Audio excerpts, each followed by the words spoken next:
ഇരിക്കുമ്പോൾ നമുക്ക് നമ്മുടെ ചെറുപ്പകാലത്തേക്ക് ഒന്ന് തിരിച്ചു പോയാലോ? 1950 മുതൽ 80 വരെ ജനിച്ചവർക്ക് ഇത് മനസ്സിലാകും. നാം പിന്നിട്ട വഴികൾ, നമ്മുടെ കൊച്ചു കേരളം എത്ര മനോഹരമായിരുന്നു. യഥാർത്ഥത്തിൽ അന്നായിരുന്നു ദൈവത്തിന്റെ സ്വന്തം നാട്. തെങ്ങുകൾക്കെല്ലാം തടമെടുത്ത് വളം ചെയ്യുമായിരുന്നു വർഷാവർഷം. അതിന്റെ നന്ദി എന്ന വണ്ണം തലപ്പിലേക്ക് കയറാൻ പോലും ആകാത്ത വിധം തിങ്ങിക്കായ്ച്ച് പ്രസാദിക്കുമായിരുന്നു അവ. മാസാമാസമുള്ള വിളവെടുപ്പ്. കിട്ടിയ തേങ്ങയിൽ വീട്ടാവശ്യത്തിനുള്ളത് എടുത്ത് ബാക്കി ഉണക്കി കൊപ്രയാക്കി ആട്ടിയ വെളിച്ചെണ്ണ കൊണ്ടുവരുമ്പോൾ ആ പ്രദേശം മുഴുവൻ അറിയുമായിരുന്നു നാളികേര സുഗന്ധം. തൊഴുത്തിലെപ്പോഴും ഒരു പശുവിനെങ്കിലും കറവ ഉണ്ടാകുമായിരുന്നു. പാലും മോരും തൈരും വെണ്ണയും നെയ്യും അടുക്കളയിൽ എപ്പോഴും നിറഞ്ഞു നിൽക്കുമായിരുന്നു. നെല്ലും പയറും മുതിരയും ഉഴുന്നും ഊഴം പോലെ മുറ്റത്ത് കിടന്ന് ഉണങ്ങുമായിരുന്നു. പുരയിടങ്ങളിൽ അമ്മ നടുന്ന പച്ചക്കറിക്ക് വെള്ളമൊഴിക്കാനായി ഓടി നടക്കുന്ന അച്ഛൻ. ചെറിയ മൺപാത്രങ്ങളിൽ വെള്ളം തൂക്കി നിരനിരയായി ഞങ്ങൾ കുട്ടികൾ ചീരയെയും കൈപ്പയെയും വെണ്ടയെയും നനച്ചിരുന്നു. ഇടക്കൊക്കെ മൂക്കാത്ത വെള്ളരിയും വെണ്ടയും പൊട്ടിച്ചു വായിലാക്കിയിരിക്കും. വൈകുന്നേരം ഒരു പ്രധാന ജോലിയുണ്ട്. തലേന്ന് കത്തിച്ചു വെച്ച കരി പിടിച്ച കറുത്ത മണ്ണെണ്ണ വിളക്ക് തുടച്ചു മിനുക്കി വെക്കണം. അത് കഴിഞ്ഞ് കിണറ്റിൻ കരയിൽ ചെന്ന് വെള്ളമെടുത്ത് ലൈഫ് ബോയ് സോപ്പും ചകിരിയും ഉപയോഗിച്ചുള്ള കുളി. പിന്നെ ക്യൂട്ടിക്യൂറ പൗഡറിന്റെ സുഗന്ധം. വൈകുന്നേരം ചായ കുടിക്കാനെന്നും പറഞ്ഞ് കടയിലൊക്കെ പോയി സന്ധ്യക്ക് വീട്ടിലേക്ക് വരുന്ന അച്ഛന്റെ കയ്യിൽ കാണും ഒരു പൊതിയും എവറഡി ടോർച്ചും. കണ്ണിലും മനസ്സിലും അത് തെളിയിക്കുന്ന പറഞ്ഞറിയിക്കാനാവാത്ത അനുഭൂതിയുടെ ആത്മബന്ധത്തിന്റെ കരുതൽ സുഖം. മണ്ണെണ്ണപ്പുക വലിച്ചു കയറ്റിക്കൊണ്ട് അമ്മ ചോറ് തിന്നാൻ വിളിക്കും വരെയുള്ള പുസ്തക വായന. കൂട്ടിന് വയലിൽ നിന്നുള്ള തവളകളുടെ മേളം. ഉറങ്ങാനുള്ള തിരക്ക് കൂട്ടൽ.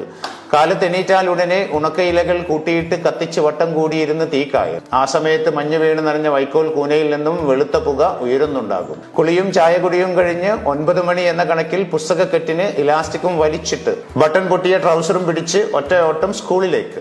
സ്കൂളിൽ നിന്ന് തിരിച്ചു വരുമ്പോൾ അടുക്കളയുടെ ഓടിനിടയിൽ നിന്ന് പുകയുയരുന്നത് ദൂരെ നിന്ന് കാണുമ്പോഴേ ഉത്സാഹമാണ്. അമ്മ എന്തെങ്കിലും പലഹാരം ഉണ്ടാക്കുകയോ ഉണക്ക കപ്പയോ ചേമ്പോ പുഴുങ്ങുകയോ ആകും. അതും കഴിഞ്ഞ് കണ്ടത്തിലേക്കോ അടുത്തുള്ള പറമ്പിലേക്കോ ഒരോട്ടമാണ്. പന്തുകളി, ഗോലികളി, കിളികളി മുതൽ അങ്ങോട്ട് പലതരം കളികളും അഭ്യാസങ്ങളുമായി നേരം ഇരുണ്ട് വീട്ടിൽ നിന്ന് വിളി വരുന്നതുവരെ. പിന്നെ പലതരം കച്ചവടക്കാർ. എല്ലാവരും വർഷങ്ങളായി വീടുകളുമായി ബന്ധമുള്ളവർ. ഓട്ടുപാത്രങ്ങൾ തലയിലേറ്റ് കൊണ്ടുവരുന്ന ആളുകൾ. വിഷു ആകുമ്പോഴേക്കും മൺപാത്രങ്ങൾ വലിയ കൊട്ടകളിൽ കൊണ്ടു നടന്ന് വിറ്റ് പകരം നെല്ലോ പയറോ വാങ്ങിപ്പോകുന്ന സ്ത്രീകൾ. തഴപ്പായ നെയ്ത് വർഷാവർഷം പറയാതെ തന്നെ വീട്ടിൽ കൊണ്ടു തന്നിരുന്ന അമ്മൂമ്മ. കുട്ടനിറയെ കുപ്പിവളകളും കൺമഷിയും മറ്റുമായി വന്നിരുന്ന വളക്കച്ചവടക്കാർ. കല്ല് കൊത്താനുണ്ടോ എന്ന് വിളിച്ചു കൊണ്ടുവന്നിരുന്ന കല്ലുകൊത്തികൾ. പിന്നെയുമുണ്ട് ഒരുപാട് പേർ. പാത്രക്കച്ചവടക്കാർ, തുണി അലക്കുന്നവർ, തലക്കുഴിയാൻ മൺപ്രതിമയുമായി വരുന്നവർ, അങ്ങനെ ഒരുപാട് പേർ. അവരൊക്കെ ഒരു കാലത്ത് ആ സംസ്കൃതിയുടെ ഓരോ ഭാഗങ്ങളായിരുന്നു.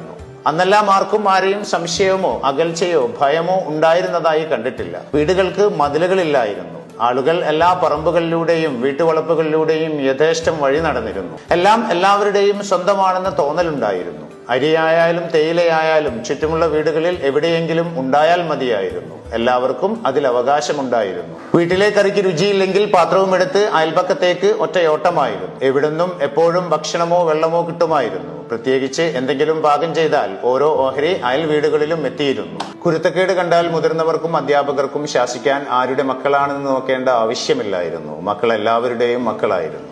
നമ്മുടെ വീട്ടിൽ ആരെങ്കിലും ആശുപത്രിയിൽ അഡ്മിറ്റ് ആയാൽ ആരോടും ഒന്നും പറയണ്ട. അയൽപക്കത്തുള്ളവർ പൊടിയേരി കഞ്ഞിയും ചമ്മന്തിയും തോരനുമായി നീളമുള്ള അടുക്കുപാത്രവുമായി വരും. എന്നിട്ട് കൂട്ടിനിരിക്കുന്നവരെ വീട്ടിലേക്ക് വിടും, കുളിച്ച് വസ്ത്രം മാറി വരാൻ. അടുത്ത വർഷം വരെ മനസ്സിൽ തങ്ങി നിൽക്കാൻ പാകത്തിൽ കൊല്ലത്തിൽ 1-2 പ്രാവശ്യം മാത്രം ലഭിച്ചിരുന്ന മാസ്മരിക ഗന്ധം തീർത്ത് മനസ്സിലും ശരീരത്തിലും കുടിയേറിയിരുന്ന കോടിയുടുപ്പുകൾ. മുറ്റത്ത് നിന്ന് മുല്ലയും കനകാംബരവും പറിച്ചു കോർത്ത മാലയുടെ ഗന്ധം. തൊടികളിൽ നിന്നും ഇടവഴികളിൽ നിന്നും കുന്നിൻ പറമ്പുകളിൽ നിന്നും പൂക്കൾ പറിച്ച് താളിലയിൽ പൊതിഞ്ഞു കൊണ്ടുവച്ച് പൂക്കളങ്ങൾ ഉണ്ടാക്കിയ കാലം. പിന്നീട് എപ്പോഴോ പോയി മറഞ്ഞ മനോഹരമായ ആ കാലം. ഇടക്കൊക്കെ വെറുതെ ഇരിക്കുമ്പോൾ അതിങ്ങനെ മനസ്സിൽ വന്ന് പതിയെ വിളിക്കും. ഒന്ന് കണ്ണടച്ചു കൊടുത്താൽ മതി, നമ്മളെയും എടുത്ത് പറക്കും കാലങ്ങൾക്ക് പിറകിലോട്ട്. എല്ലാവരും അറിയട്ടെ, ഇങ്ങനെയുള്ള ഒരു നല്ല കാലം നമ്മളിൽ പലർക്കും ഉണ്ടായിരുന്നു എന്ന്. ഇനി ഒരിക്കലും തിരിച്ചു വരാൻ സാധ്യതയില്ലാത്ത കാലം, നമ്മുടെയൊക്കെ ചെറുപ്പകാലം. കേൾക്കാൻ നല്ല സുഖം.